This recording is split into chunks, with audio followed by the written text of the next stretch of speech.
I stood there in my work clothes, concrete dust still clinging to my hands, watching my son's graduation ceremony from the back of the auditorium. 23 years I'd poured everything into that boy. Every overtime shift, every aching muscle, every dollar I never spent on myself. And when I finally made it from the construction site to see him graduate with honors, his words hit me like a sledgehammer to the chest. "Don't come near me, you look like a bum. I'm ashamed you're my father." But I just smiled, because my son, despite all his education, was about to learn something they don't teach in college. Some lessons. Well, some lessons only a father can provide. Before we continue, please subscribe to stay updated on our latest stories. The concrete mixer had broken down at 3 p.m., right when we were supposed to pour the foundation for the medical center's emergency wing. 20 workers standing around, a $50,000 delivery of concrete going to waste, and the hospital breathing down our necks about the deadline. As the site foreman, I couldn't just walk away. While other fathers were probably at home choosing ties and polishing shoes for their son's graduation, I was elbow deep in hydraulic fluid, trying to save a project that would help save lives. I kept glancing at my watch. 4:30, 5:15, 5:45. The ceremony started at 6. My hands were black with grease. My work clothes reeked of diesel and concrete dust, but I'd made a promise to Ethan 23 years ago when I held him as a newborn. I would be there for every important moment of his life. By the time we got that mixer running again, it was 5:50. I grabbed a bottle of water from the truck, splashed my face and hands, tried to scrub the worst of the grime from under my fingernails with a shop rag. In the side mirror of my pickup, I saw a man who looked exactly like what he was, a construction worker who'd been fighting machines all day. But there was no time to go home, no time to change into the suit hanging in my closet. The drive to the college was a blur of traffic lights and racing thoughts. He'll understand, I told myself. When he sees me in that audience, he'll know I chose him over everything else. I parked and jogged toward the auditorium, feeling the stares of well-dressed parents and their polished families. A woman in pearls actually stepped back when I passed, clutching her purse tighter.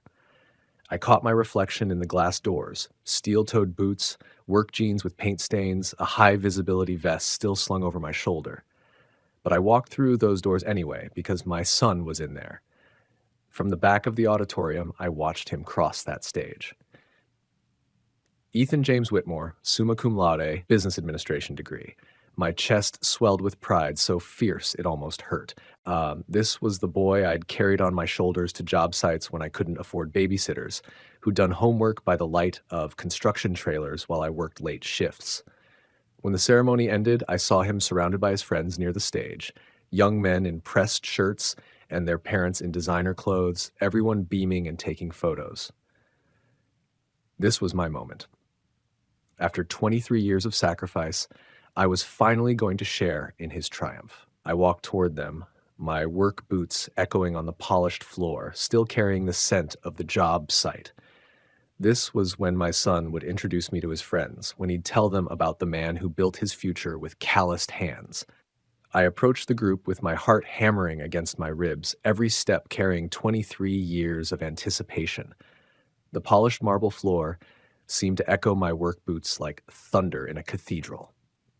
Ethan stood there in his cap and gown, diploma in hand, surrounded by his circle, young men who'd never known the weight of responsibility, their parents gleaming with wealth I could only dream of. "Ethan," I called out, my voice catching slightly with emotion. "Son, congratulations." I reached out to him, my calloused hands ready to pull my boy into the embrace I'd been saving up all day. This was it, the moment when all those years of sacrifice would finally pay off, when pride would wash away every ache and struggle. But instead of falling into my arms, Ethan stepped back. Actually stepped back, like I was carrying something contagious instead of just the honest sweat of hard work. "Don't come near me," he said, his voice sharp enough to cut steel. "You look like a bum." The words hit me like a physical blow, and for a moment, the world went silent. I felt every eye in that elegant group turn toward me, saw the barely suppressed smirks on his friends' faces. One of them, a kid with perfectly styled hair and a watch worth more than my monthly salary, actually chuckled under his breath. I stood there, hands still half extended, feeling the concrete dust under my fingernails like evidence of some crime I'd committed. The hurt was immediate and devastating, but something else stirred beneath it, something cold and calculating that I hadn't felt in years. "Ethan," I said quietly, my voice steady despite the chaos in my chest. "I just wanted to congratulate you on— Look at yourself," he hissed, glancing around nervously at his friends. "Look at how everyone else's parents are dressed. You couldn't even be bothered to go home and change. You had to show up here looking like this?" I glanced down at my work clothes, then around at the sea of pressed suits and designer dresses. For a moment, I saw myself through their eyes. A man who belonged on a construction site, not in their polished world of privilege and appearances. "Son, I had an emergency at the site," I explained, keeping my voice level. "The concrete mixer broke down during a critical pour for the hospital project. I had to stay to make sure." "There it is." Ethan's voice rose, drawing more stares from nearby families. "There's always some emergency, always some project that's more important than me. You could have left someone else in charge, but no, your precious job always comes first." The injustice of it hit me like cold water. Every overtime shift I'd worked to pay for his private school, every weekend I'd spent on job sites to afford his college tuition, every dollar I'd never spent on myself so he could have everything he needed, none of it mattered in this moment. "Your work was more important than my childhood," he continued, his voice gaining momentum like a train gathering speed. "And today, on the most important day of my life, you've just proven it again. You chose that job site over being here properly for me. I'm ashamed you're my father." I felt something shift inside me, like tectonic plates finding a new alignment. The hurt was still there, sharp and immediate, but it was being joined by something else, a clarity I hadn't experienced in years. I looked at my son, really looked at him, and saw not the grateful young man I'd expected, but a stranger wearing the face of the boy I'd raised. "I see," I said simply, my voice carrying a new quality that made Ethan's confident posture falter slightly. That's when I smiled. Not the proud father smile I'd been planning to wear all day, but something different. Something that made his friends stop their snickering and pay attention. Something that suggested this conversation wasn't over, not by a long shot. Because in that moment in my honest work clothes surrounded by their artificial elegance, I realized that my son had just taught me something valuable. He'd shown me exactly who he'd become. And more importantly, he'd shown me what I needed to do about it. For a moment, I just stood there, letting the weight of his words settle in the air between us. The auditorium buzzed with conversations around us, families celebrating their children's achievements, but our little corner had gone dead quiet. Even his friends had stopped their smirking. There was something in my silence that made them uncomfortable. Without saying a word, I reached into my back pocket and pulled out my wallet. It was an old thing, brown leather worn smooth by years of honest work, held together more by habit than by the fraying stitches along its edges. The kind of wallet that belonged to a man who counted every dollar twice before spending it. I opened it slowly, deliberately. Inside, tucked behind the bills and work permits, were the things I'd carried with me for years. My fingers found the first item, a photograph, its edges soft and rounded from handling. Ethan at 6 years old, gap-toothed and beaming, sitting on my shoulders at the county fair. The colors had faded to that sepia tone that comes with time, but his smile was still as bright as the day I'd taken it. Next came another photo. Ethan at 10, proudly holding up a certificate from his spelling bee. I remembered rushing from a job site to be there for that too, still wearing my hard hat because I didn't want to miss his moment on stage. Then I found the small piece of construction paper, folded carefully and preserved despite its age. A drawing Ethan had made for me when he was 8. Stick figures of a father and son building something together with crayons that had long since cracked and faded. At the bottom, in a child's careful handwriting, "My dad is the best builder in the world." Finally, I pulled out a receipt, yellowed with age but still legible. Disneyland, 2018, his 15th birthday trip. I'd worked 3 months of overtime to afford those 5 days, sleeping in the cheapest motel I could find while he stayed in the park hotel with his friends. I held these fragments of our life together for a moment, feeling their weight. Not the physical weight of paper and fading ink, but the weight of every sacrifice they represented. Every early morning, every late night, every dollar I'd never spent on myself so he could have more. Then I extended them toward Ethan, my hand steady despite the storm raging in my chest. His eyes widened as he recognized what I was offering him, the confident mask slipping from his face for the first time since I'd walked over. What? What is this? He asked, his voice smaller now, uncertain. I met his eyes, and when I spoke, my voice was calm, measured, carrying the finality of a judge reading a verdict. This is everything I had left of the son I raised, I said quietly. The boy who used to be proud that his father built things, who drew pictures of us working together, who couldn't wait to tell me about his day. I paused, letting the words sink in. But that boy grew up too fast and turned into someone I don't recognize, someone who's ashamed of the man who gave him everything. I pressed the items into his hand, watching as he instinctively clutched them against his chest. Since you're so embarrassed by who I am and what I do, you won't be needing these reminders anymore, and I won't be carrying around memories of a son who doesn't exist. I turned on my heel and walked away, my work boots echoing in the sudden silence that had fallen over their group. Behind me, I heard Ethan's voice crack as he called out, "Dad! Dad, wait!" But I kept walking. Around us, other families had stopped their conversations, whispers following in my wake like ripples in still water. I could feel their eyes on my back, could sense the uncomfortable shifting of people who'd witnessed something they didn't quite understand, but instinctively knew was significant. Each step carried me further from the boy I'd raised and closer to a truth I'd been avoiding for too long. Sometimes love isn't enough. Sometimes respect has to be earned the hard way. The morning sun was already beating down on the construction site by 7 a.m., and I was grateful for the work. Physical labor has always been my meditation. When my hands are busy, my mind can process things that hurt too much to think about directly. The concrete foundation wouldn't pour itself, and despite everything that had happened yesterday, bills still needed to be paid. I was checking the rebar alignment when Rodriguez, one of my crew chiefs, approached with that careful expression men get when they're about to deliver uncomfortable news. "Boss," he said, pulling off his hard hat to scratch his head. "Your son's here. Says he needs to talk to you." I glanced toward the site entrance, where I could make out Ethan's figure standing beside his pristine sedan, the one I'd co-signed for, the one whose payments came automatically from my account every month. He was wearing khakis and a polo shirt, looking as out of place as a peacock in a chicken coop. "Tell him I'm busy," I said, returning my attention to the blueprints spread across the makeshift table. Rodriguez shifted uncomfortably. "I did, boss. He says he's not leaving until you talk to him." I felt that familiar surge of annoyance, not at Rodriguez, but at the entitled presumption in Ethan's demand. The same presumption that had led to yesterday's humiliation. "Then he can wait," I said simply. "Or he can come find me. I'm not running a taxi service here." 20 minutes later, I heard the reluctant crunch of expensive shoes on gravel and construction debris.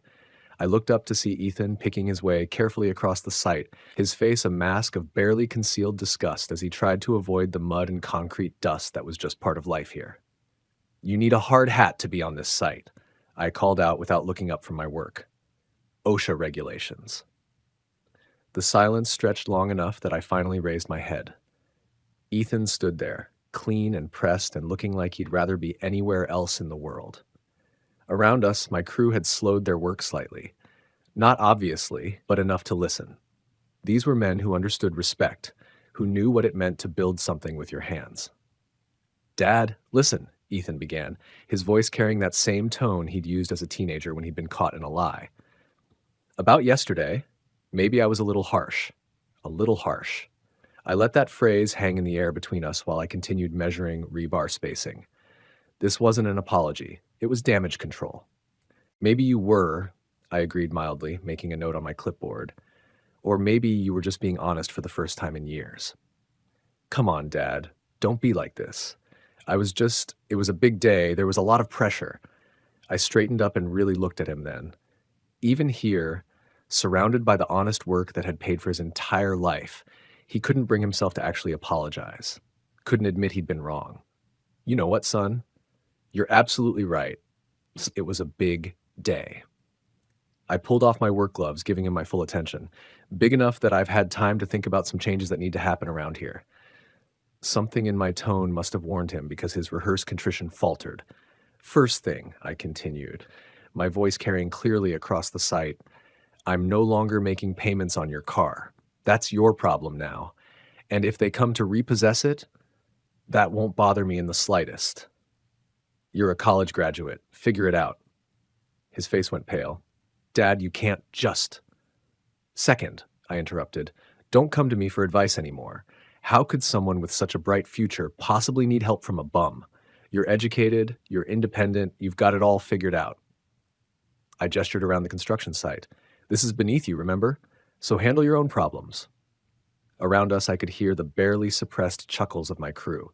These were men who'd worked their whole lives, who understood what it meant when respect flows uphill instead of down. They were watching a lesson being taught in real time. Ethan's face flushed red, whether from embarrassment or anger, I couldn't tell. You're being ridiculous.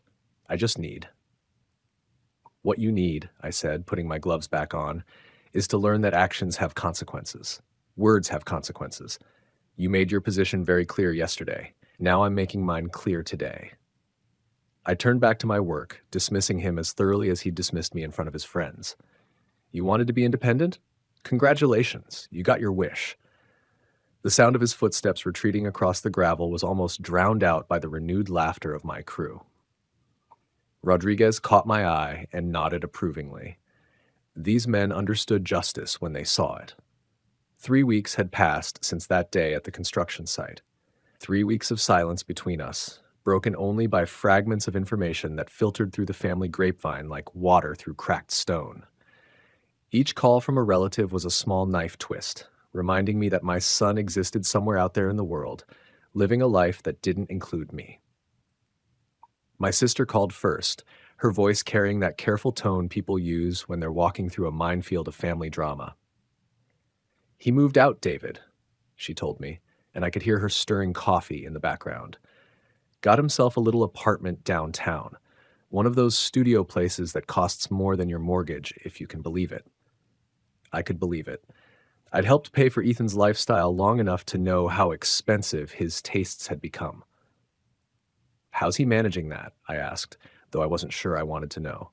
Well, she hesitated. He got a job at some consulting firm. Starting salary, nothing fancy by his standards, but it's something. Though, another pause. The car got repossessed last week. I saw him at the bus stop on 5th Street, looking like someone had died. I should have felt vindicated, should have felt like justice was being served. Instead, I just felt hollow. Then came the call from my brother-in-law, Tom, whose voice carried the gruff approval of a man who'd worked factory jobs his whole life. Kids learning what the real world costs, he said without preamble. Saw him at the grocery store yesterday, comparing prices on ramen noodles like he'd discovered fire. You did the right thing, Dave. Sometimes a boy needs to learn what respect costs. But then my mother called, and her voice was thick with disapproval and disappointment. David Michael Whitmore, she said, using my full name like I was 10 years old again. How can you let your only son struggle like this? He's your blood, your flesh and blood. Ma, he's 23 years old. Age doesn't matter when it comes to family.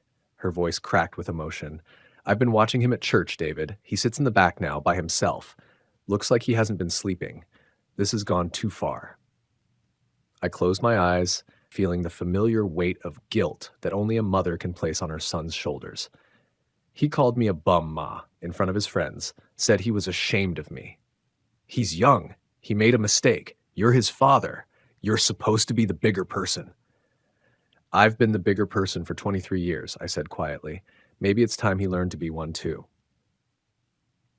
The family had fractured along predictable lines.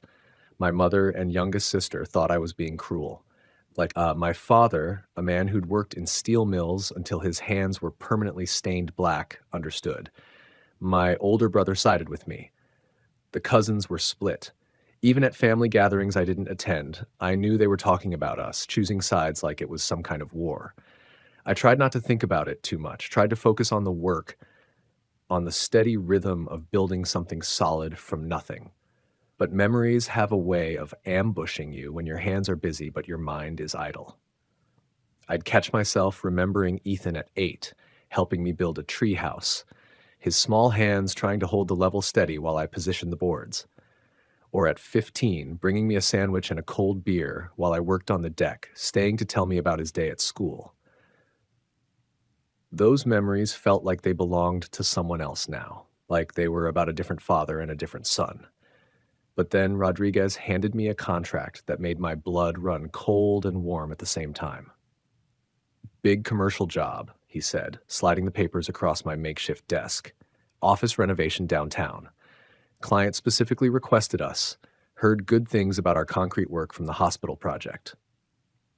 I looked at the letterhead. Morrison and Associates Business Consulting. The address made my stomach tighten.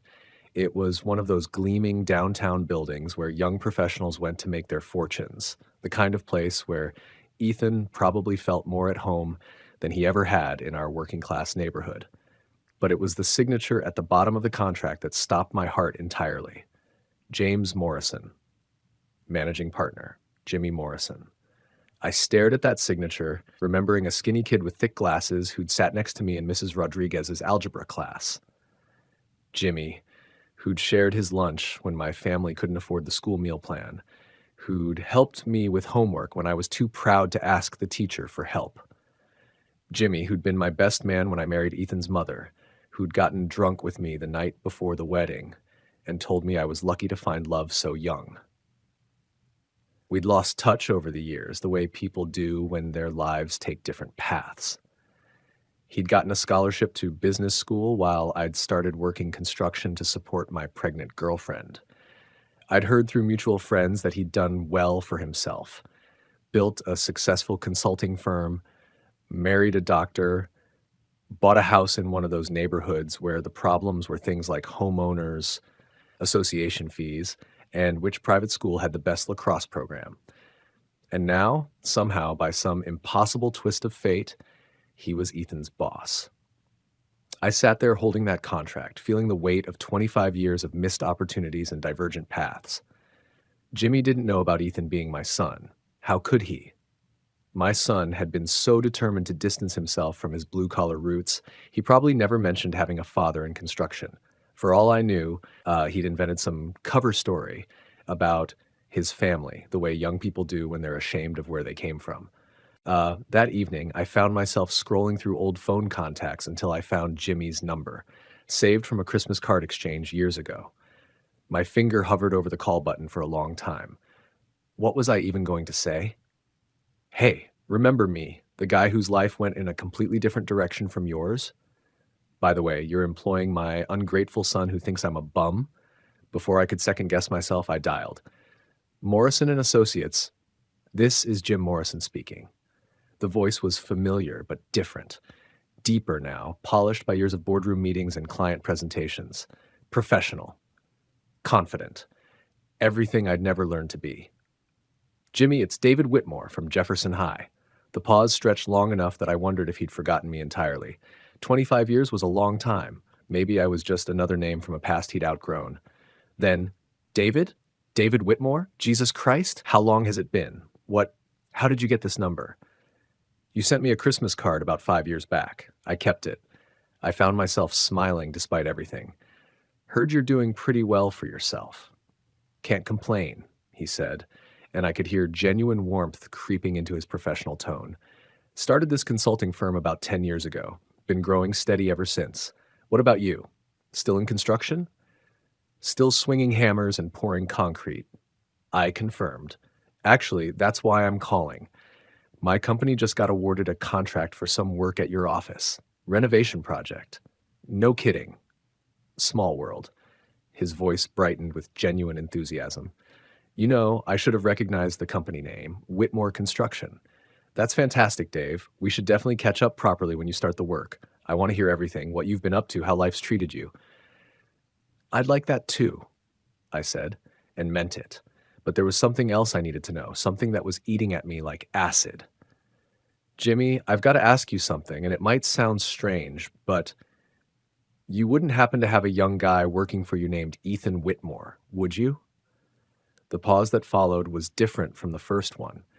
This one was loaded with curiosity, with the sound of mental gears turning. Ethan? Yeah, he's one of our junior consultants. Sharp kid. Graduated summa cum laude from state. Really bright future ahead of him if he can learn to, well, let's just say he's still figuring out how to navigate the professional world. I could hear Jimmy choosing his words carefully. Why do you ask? Do you know him?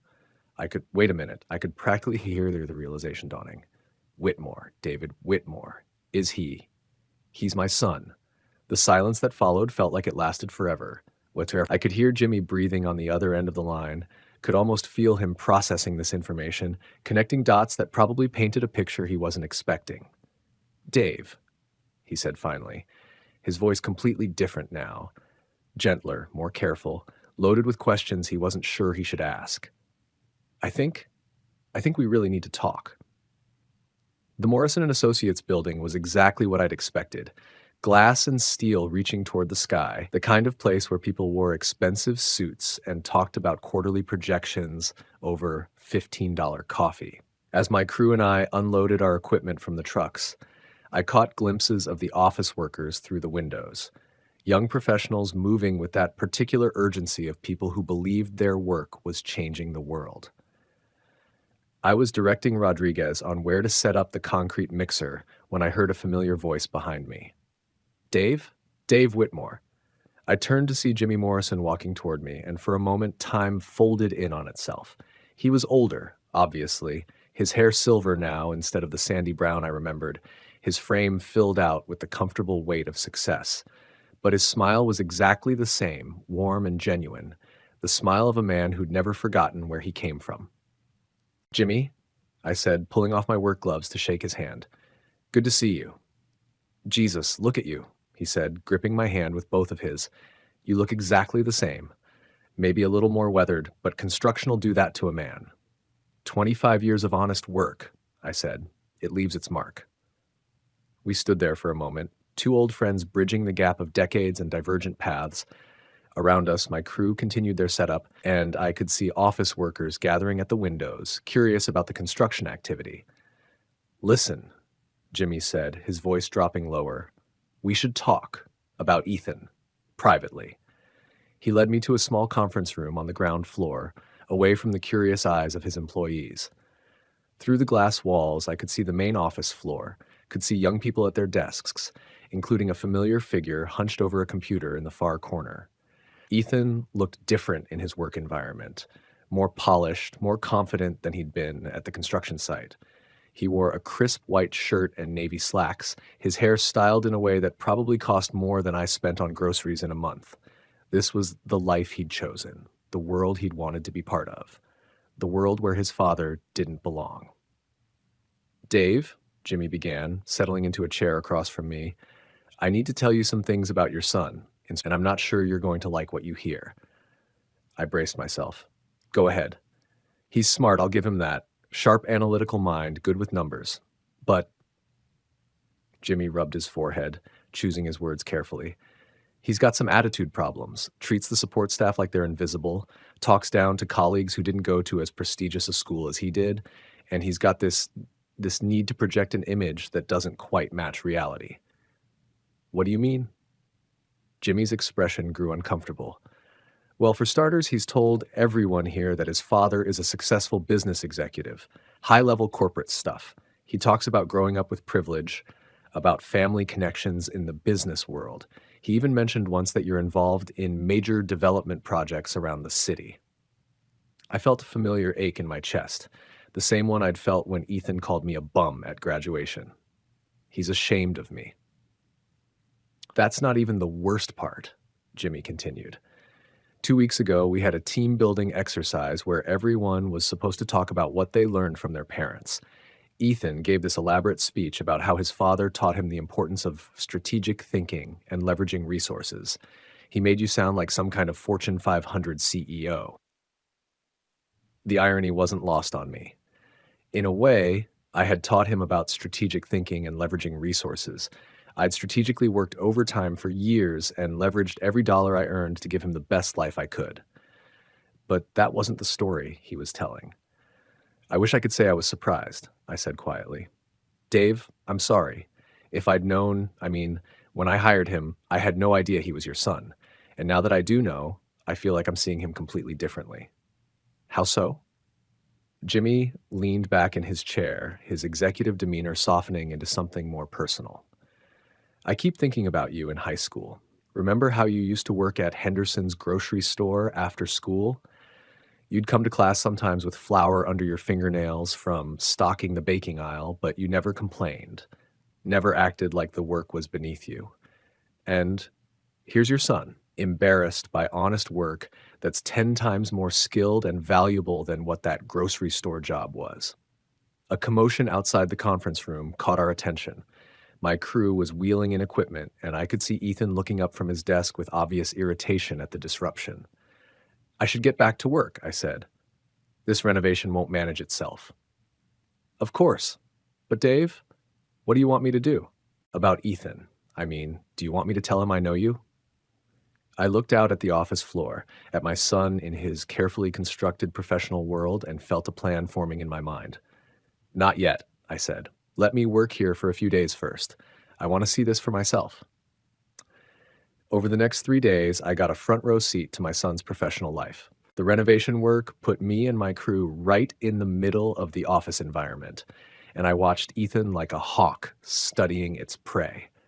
What I saw broke my heart and hardened my resolve in equal measure. On the first day, I watched him snap at a young receptionist who'd accidentally delivered his lunch to the wrong desk. Do you even look at the names on these orders? He said, his voice dripping with condescension. This is the second time this week you've screwed up something this simple. The girl, who couldn't have been more than 22, turned red and apologized profusely. Meanwhile, Rodriguez, who was installing new electrical outlets nearby, shot me a look that said everything about what he thought of that behavior. On the second day, Ethan was assigned to work with Maria Santos, a middle-aged woman who handled the firm's data analysis. I overheard him dismissing her suggestions with phrases like, "That's not how we learned it in business school," and "maybe you don't understand the sophisticated approach we need here." Maria, who probably had more practical experience than Ethan would accumulate in a decade, just nodded politely and continued doing her job with quiet dignity. But it was the third day that really got to me. I was working on refinishing some concrete countertops in the break area when I overheard Ethan talking to a group of his colleagues about his background. "My father's always been in development," he was saying, leaning back in his chair with practiced confidence. "High-end commercial projects, mostly.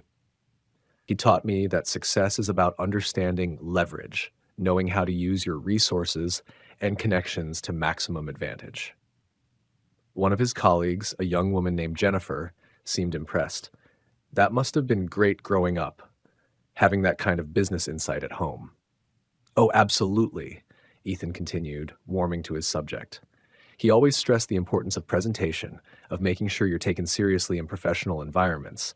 He used to say that perception is reality in business. People need to see you as successful before they'll treat you as successful. I had to grip the edge of the counter to keep from saying something. Perception is reality? The only thing I'd ever taught him about perception was that it mattered less than character, less than honest work, less than treating people with respect, regardless of their position in life. But the worst moment came when Jennifer asked, "Does your father ever visit the office? I'd love to meet him." Ethan's confident expression flickered for just a moment. He's usually pretty busy. Big projects, lots of travel. That's too bad. It would be interesting to hear his perspective on the industry. "Yeah," Ethan said, his voice slightly strained. "Maybe sometime." That's when I knew exactly what I had to do.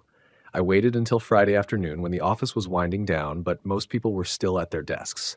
My crew had just finished installing the new reception area countertops, and the work had drawn a small crowd of office workers who were admiring the craftsmanship. "This is beautiful work," Jennifer was saying to Rodriguez. "The finish is so smooth. How long have you been doing this kind of specialized concrete work? About 15 years, Rodriguez replied with pride. But our foreman here, he gestured toward me, he's been perfecting this technique for over 20, real artist with concrete and stone.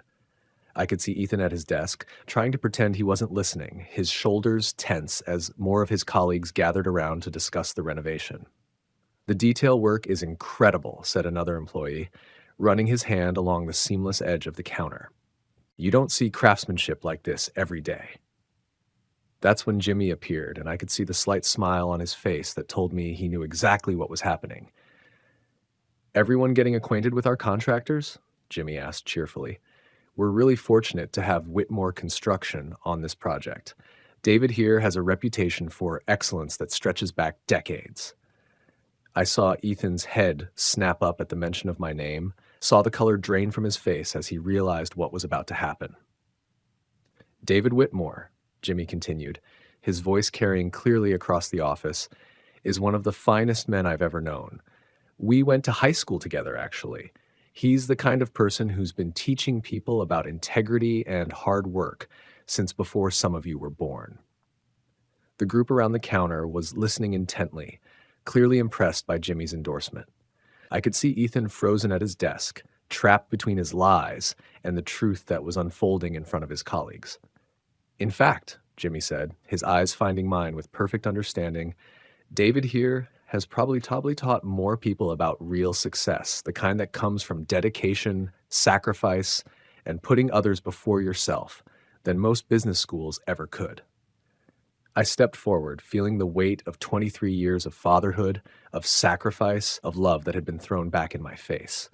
When I spoke, my voice was calm, measured, but loud enough for the entire office to hear. Thank you for those kind words, Mr. Morrison. Though I have to say, some of the most important lessons I've tried to teach over the years. I paused, letting my eyes find Ethan's across the office.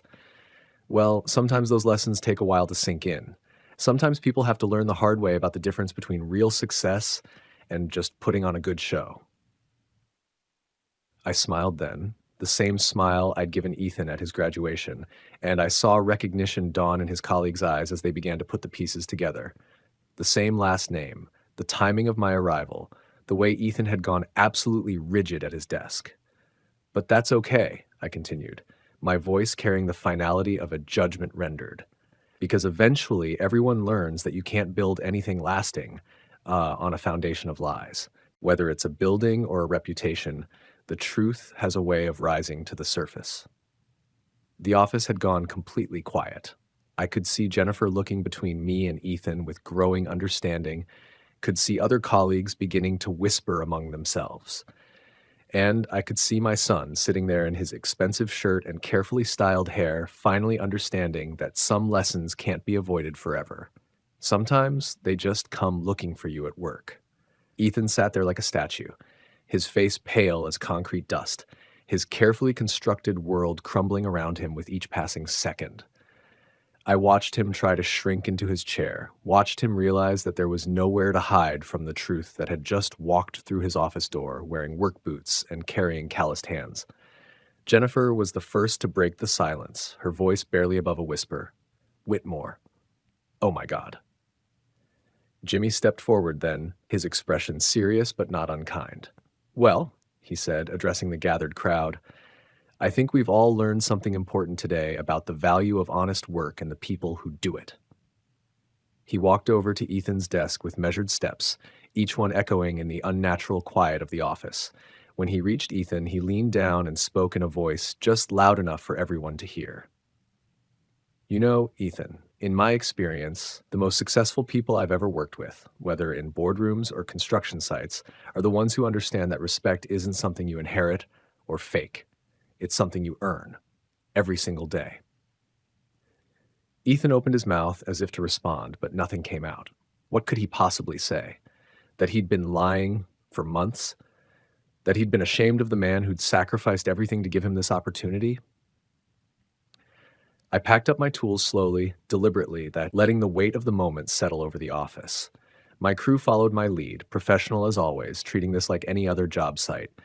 But I could feel their pride in the work we'd done, both the renovation and the lesson that had just been delivered. As we headed toward the exit, I heard Ethan's voice, cracked and desperate. Dad! Dad! Please wait! I paused at the door, my hand on the handle, but I didn't turn around. Behind me, I could hear his chair scraping against the floor as he stood up, could hear the murmur of his colleagues as they watched this personal drama unfold in their workplace. Please, he called out again, his voice breaking. I can explain. I can. I turned then, just enough to look at him over my shoulder.